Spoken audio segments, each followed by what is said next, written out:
성탄절에 많이 사용하는 말씀인데, 오늘 임마누엘의 은혜라는 제목으로 여러분과 함께 말씀의 은혜를 나누고자 합니다. 우리나라는 6.25 전쟁을 겪고 5, 60년대의 보릿고개의 어려운 시절을 지나서 또 7, 80년대 경제 발전의 도약을 이루면서 전쟁의 폐허와 가난의 고리를 끊고 이른바 한강의 기적을 이루면서 세계에서는 유례를 찾아볼 수 없을 정도로 눈부신 경제 성장을 이룬 나라입니다. 굉장히 자랑스러운 대한민국인 거죠. 1970년대만 해도 사실은 저기 우리나라와 가까이 있는 필리핀보다 더 못 살았다고 합니다. 필리핀이 훨씬 더 잘 살았다고 하고요. 또 지금은 저희보다 경제력이 굉장히 떨어져 있는 중남미의 여러 국가들도 사실은 우리나라보다 더 잘 살았다고 합니다. 그래서 제가 알고 있는 분들 중에 지인분들도 이렇게 아르헨티나나 브라질로 70, 80년대 이민들을 많이 가셨던 것 같아요. 여러분도 다 알겠지만 잘 살아보세라는 그 구호 아래서 모두가 하나 되어서 끊임없는 노력과 인내로 무엇보다도 또 그 안에서 수고하신 우리 어머니, 아버지 이 세대들의 희생과 노력으로 이제 한국은 세계 10위권 안에 드는 경제 대국이 되었습니다. 여러분도 이제 밖에 나가보시면 알겠지만 K-팝, K-뷰티 뭐 이렇게 돼서 예전보다 더 활발하게 한국의 위상이 높아지고 있는 상태입니다. 우리네 삶의 모습도 정말 많이 바뀌었습니다. 아버지 월급날이 지나면 집에 TV 한 대, 또 냉장고 하나씩 생기던 그런 시대가 지나고 이제는 가전혁명 시대라고 불릴 만큼 엄청나게 빠른 속도로 발전되어서 없을 게 없는 시대가 된 거죠. 저희가 생각했던 것들이 별의별 가전들이 다 생겼습니다. 그런 시대를 저희가 살고 있고, 또 버튼 하나로 밖에서도 조정을 하면 그 가전들이 막 움직이고 세탁기가 되고 막 가스레인지가 켜지는 그런 디지털 혁명 시대를 저희가 살고 있습니다. 예전에 결코 상상할 수 없는 삶을 살고 있으니 어디를 보아도 우리나라의 눈부신 경제 발전을 실감하고 사는 것이 맞는 것 같습니다. 특별히 우리 교회 권사님들도 너무나 수고한 세대를 살았기 때문에 이 우리나라 눈부신 경제가 정말 발전했구나 막 이렇게 실감하실 것 같아요. 저는 낀 세대여가지고 예전에 TV, 뭐 냉장고 이렇게 조사하던 그런 어려운 시대하고 또 이렇게 디지털로 가전혁명이 일어난 그 시대를 두 개를 이렇게 사는 세대입니다. 세계 유명도 관광지마다 한국 사람들이 없는 곳이 없습니다. 그만큼 경제적으로 저희는 부유해졌습니다. 그런데 여러분, 잘 살아졌기 때문에 행복하십니까? 경제 형편이 나아져서 돈이 생기고 조금 여유가 생겨서 더 행복해졌다 이렇게 말할 수 있나요? 이상하게 행복한 거랑 돈은 관계가 없는 것 같습니다. 물론 돈이 있어야 되죠. 행복의 작은 요소이기도 합니다. 돈이 너무 없으면 또 이게 불행하다고 느끼기 때문에 돈이 없는 것도 문제이겠지만 어쨌거나 행복을 다 충족시키는 것은 돈이 아니구나라는 것을 저희가 좀 깨닫고 있는 것 같습니다. 경제적으로는 엄청 풍요로워졌지만 모든 사람들이 행복한 것 같지는 않습니다. 먹고 살만해졌는데 무언가 자꾸 허전합니다. 여러분은 어떻습니까? 예전보다 더 행복해졌다고 생각하시나요? 입서스라는 한 연구기관에서 매년 세계 시민들의 행복 수준을 이렇게 조사하는데 그거를 매년 발표하고 있는데요. 2024년 3월에 발표한 보고서에 따르면은 조사국 33개국 중에서 한국이 31위 최하위권에 머물고 있다고 나타났습니다. 행복하다고 말하는 응답자가 32개국 평균이 73%였는데 저희 나라의 경우에는 그 수치가 한참 못 미쳐서 57%의 사람들만 행복하다 이렇게 대답을 하고 나머지는 별로 행복하지 않아요. 그다지 행복을 느낄 수가 없어요. 전혀 행복하지 않습니다. 이렇게 응답했다고 합니다. 경제적으로 엄청난 부를 이루었지만 경제 성장과 행복도는 전혀 비례하지 않고 오히려 행복 지수가 점점 떨어지고 있습니다. 전년에 비해서 이 행복 지수가 5% 감소했고요. 10년 전에 비해서는 16%나 감소했다고 해요. 행복 지수가 가장 높은 나라는 의외로 또 중국이 91%, 사우디아라비아 86%, 네덜란드 85%, 인도 84% 이렇게 나타났대요. 거의 모든 국가들이. 올해 2025년에 유엔에서도 똑같이 행복지수에 대한 보고가 있었는데요. 저희는 OECD 국가 147개국 중에 58위를 차지할 정도인데 하위권에 머물고 있습니다. 그러면 어떤 것이 행복일까요? 우리는 어떨 때 행복하다고 사람들이 이렇게 생각하고 믿고 이렇게 느낄지 한번 생각해 보려고 합니다. 이 행복지수를 조사한 사람들의 응답한 것들을 추려서 보니까 행복하다고 한 사람들의 행복의 원천이 어디 있는지 보여주고 있는데요. 그들은 경제나 권력의 유무가 아니라 의지할 수 있는 가족이나 친구 등의 관계, 즉 누군가와 함께 있다고 느끼는 것, 그것이 행복의 원천이라고 응답했다고 합니다. 그래서 한국 사람들이 이런 점점 행복하다는 비율이 떨어지는 것을 보면은 우리나라가 잘 살아지면서 경제적으로는 풍요로워졌지만 대신에 관계에 대한 것, 함께 있다는 것, 이런 것들을 많이 잃어버렸기 때문인 것 같습니다. 사람들이 관계를 많이 잃어버리고 때로는 끊어지면서 더 많이 외롭고 고독하고 불행하다고 느끼게 된 것입니다. 가족을 한번 생각해 볼까요? 예전에 저희는 다 대가족이었죠. 그래서 가족의 삼촌의 이모, 고모까지 한 동네에 모여 살았습니다. 저도 마찬가지였거든요. 저희 동네에서도 이모, 고모, 삼촌 다 같이 모여 살았는데 지금은 직장 때문에 또는 어떤 이유로 학업 이런 걸로 뿔뿔이 흩어져서 살아가는 경우가 많습니다. 핵 가족화를 넘어서 이제는 1인 가족이 많아진 그런 시대를 살고 있어요. 그래서 한국은 36.1%가 10명 중에 3명은 이제 1인 가구로 계속 증가하고 있고요. 외로움의 수치가 점점 올라간다고 이렇게 보고하고 있습니다. 아이들도 예전에는 동네에 나가면 친구들이 많았는데 이제는 친구도 부모들이 만들어줘야 한다고 합니다. 그런 시대가 되었습니다. 사람들이 서로 모여 살지 않고는 다 개인적으로 살다 보니까 사람들과 관계를 맺는 것이 굉장히 힘들어졌습니다. 그런 와중에 저희 금성교회는 제가 볼 때 너무 귀한 거는 우리 중고등부, 어린 유초등부 친구들이 교회에 이렇게 모이는 교회가 흔치 않는데 하나님 은혜인 것 같습니다. 이렇게 그래도 좀 모이는 교회인 것 같아요. 근데 가난한 나라에 가보면요, 경제적으로는 우리보다 정말 많이 힘들고 못 살지만 얼굴이 이상하게 늘 행복한 모습을 이렇게 띄고 있는 거 띄는 걸 봅니다.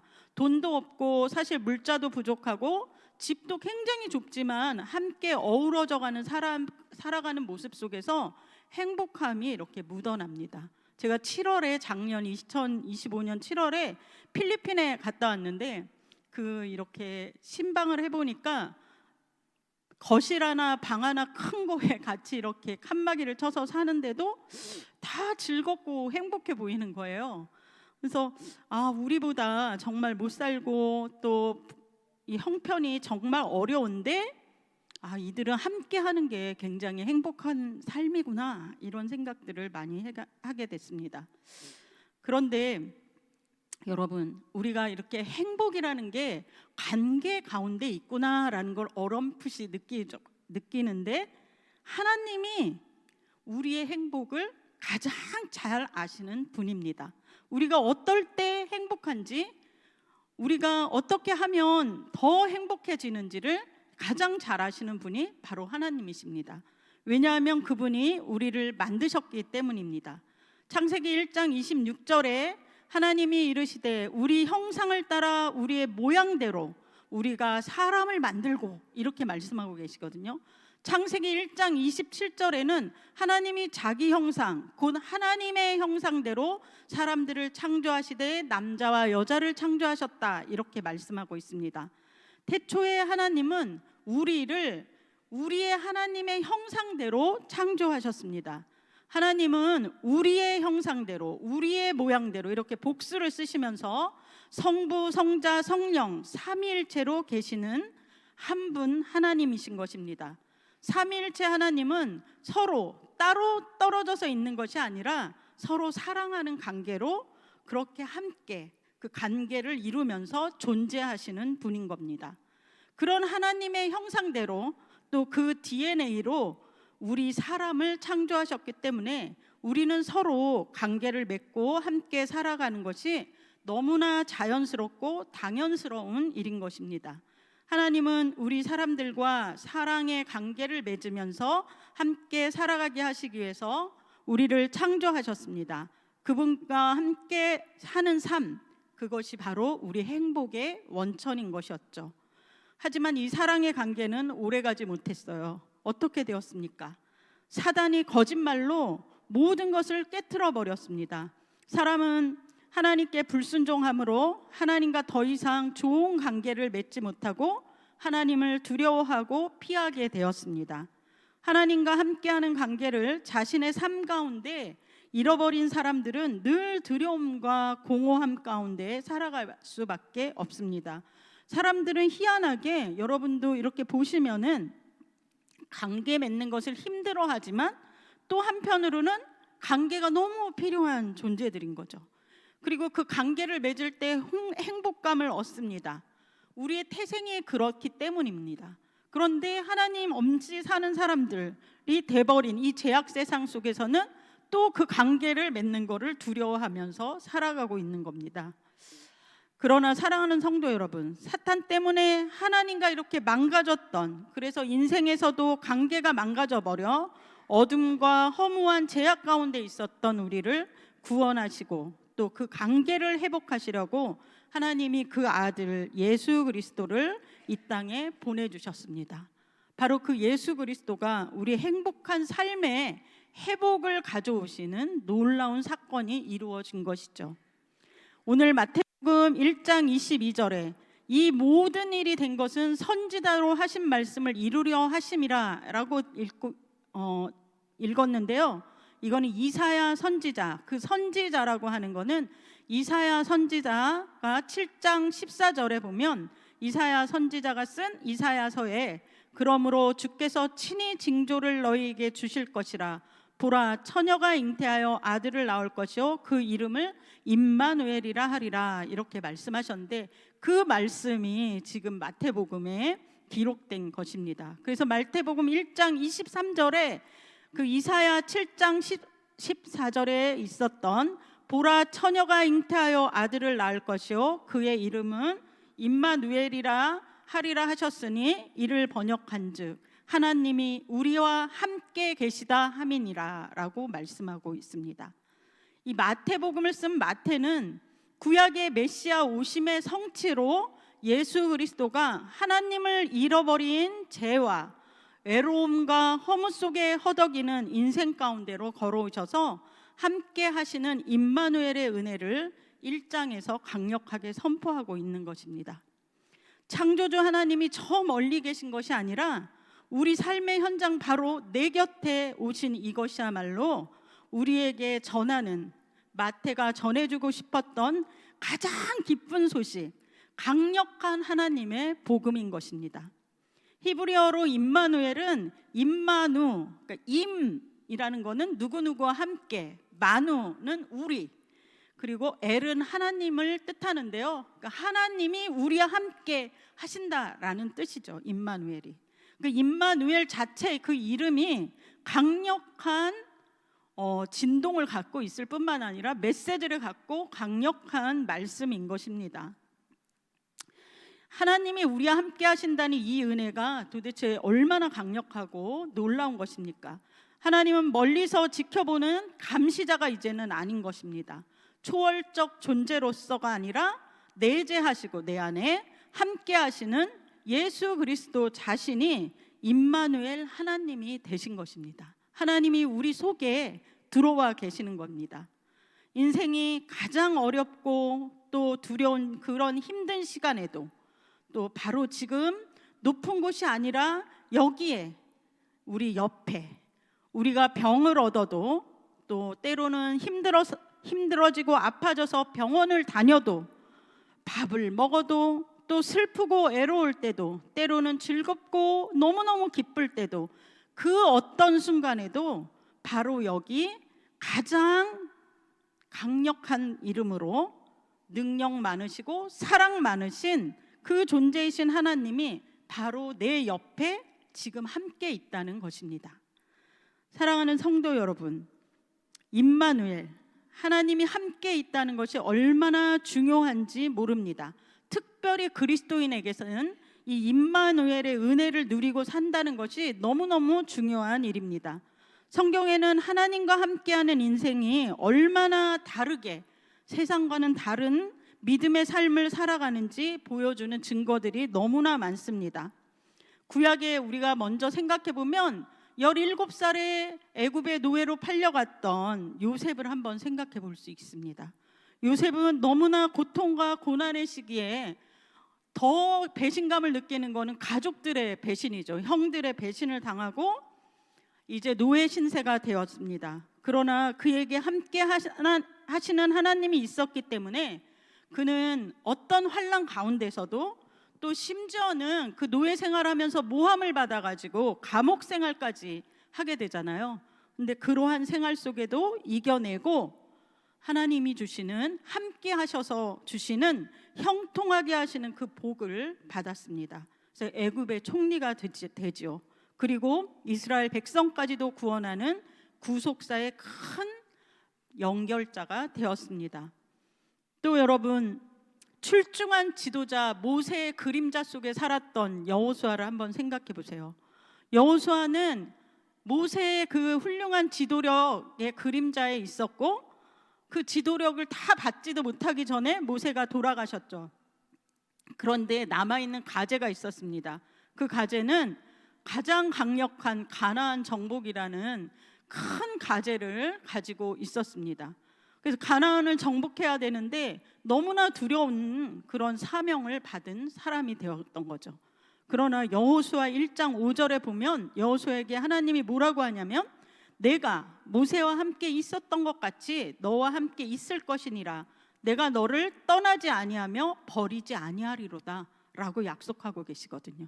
임마누엘 하시겠다는 이 하나님의 약속 때문에 여호수아는 그 한 번도 가보지 않은 그 길에서 모든 두려움을 이기고 승리해서 이스라엘의 초석을 놓는 사람이 되었습니다. 이렇게 살펴본 구약의 사람들뿐만 아니라 신약에서도 우리에게 도전하는 사람들이 참 많습니다. 지도자로 있었던 모세나 요셉과 같지 않더라도 평범한 우리와 같은 그런 주변인들로 살았던 우리에게 임마누엘 하신 하나님을 만났던 사람을 오늘 지금 또 소개하려고 합니다.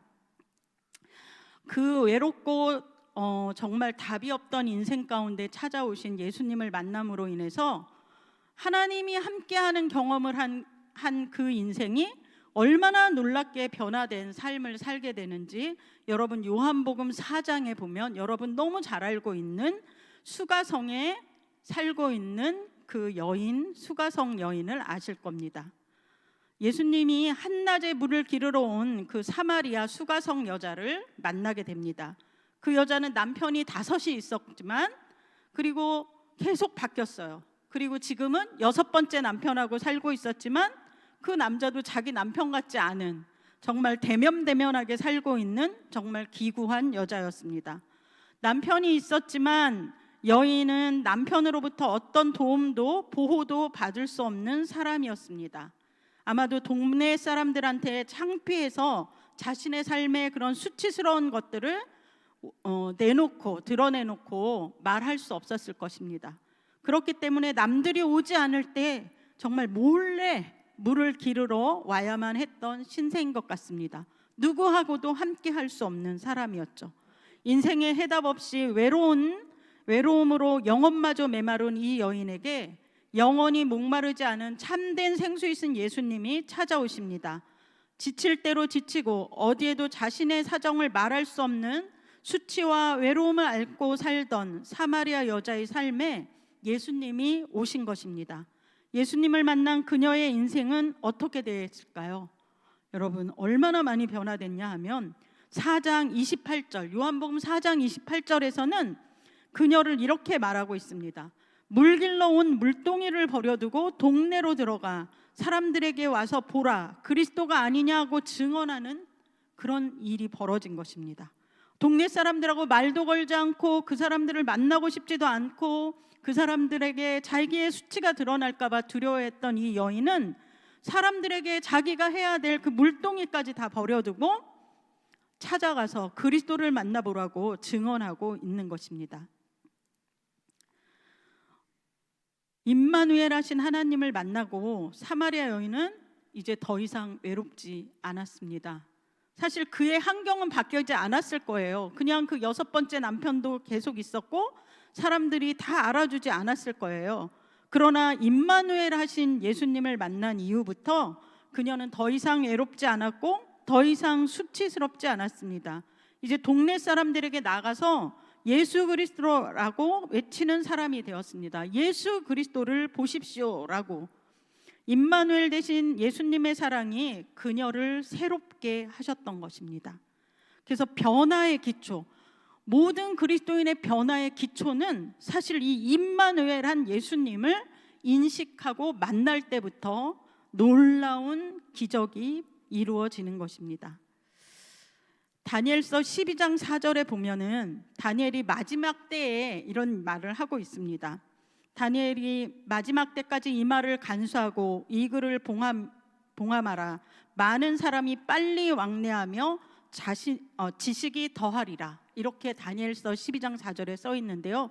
이건 마지막 때 이루어질 일들에 대해서 다니엘이 예언한 것입니다. 근데 정말 이제 사람들의 왕래는 더욱 빨라져서 이제 전 세계를 비행기로 하루면 갈 수 있는 시대가 되었습니다.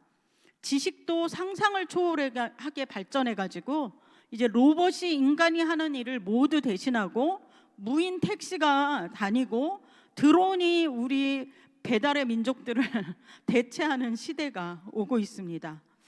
반면에 세상이 발전하면 할수록 사람들은 더욱 외롭고 공허해집니다. 사람과 사람의 사이는 더 옅어지고 있습니다. 공허와 외로움을 메꾸기 위해서 수많은 것들로 자신의 삶을 중독에 빠뜨리고 있습니다. 우리나라는 아직 문제가 되고 있지 않지만 알코올, 특별히 마약 이런 중독자들이 계속해서 늘어나고 있는 형편입니다. 핵가족화되고 또 혼자 살아가는 일이 많다 보니까 새로운 병도 많이 생겼습니다. 요즘은 암, 심장병보다 더 무서운 것이 우울증이라고 합니다. 이 병은 풍요로운 시대에 태어나 살고 있는 젊은 사람들이 더 많이 앓고 있습니다.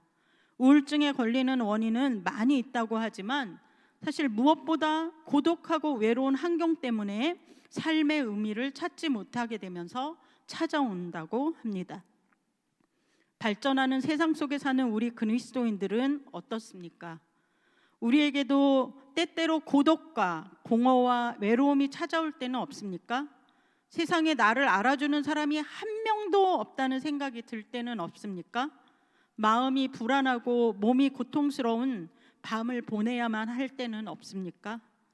내야 할 카드값은 계속해서 쌓이는데 통장 잔고는 메말라서 근심과 염려로 밤을 낮같이 새고 있는 분은 없습니까? 불확실한 미래 속에서 여러분은 어떻게 승리하며 믿음의 삶을 살 수 있겠습니까? 여러분, 예상되기는 2026년 새해도 우리의 삶 속에는 여전히 고난과 불안과 두려움과 어려움이 있을 거라고 예상됩니다. 그러나 문제는 고난이 있기 때문이 아니라, 불안한 미래가 있기 때문이 아니라, 내 삶이 어렵기 때문이 아니라 하나님이 함께 하신다는 것을 잊을 때, 그때 나 혼자라고 생각할 때, 그것이 바로 문제인 것입니다. 혼자 사는 게 사실 쉽지는 않습니다. 저 혼자 살고 있거든요.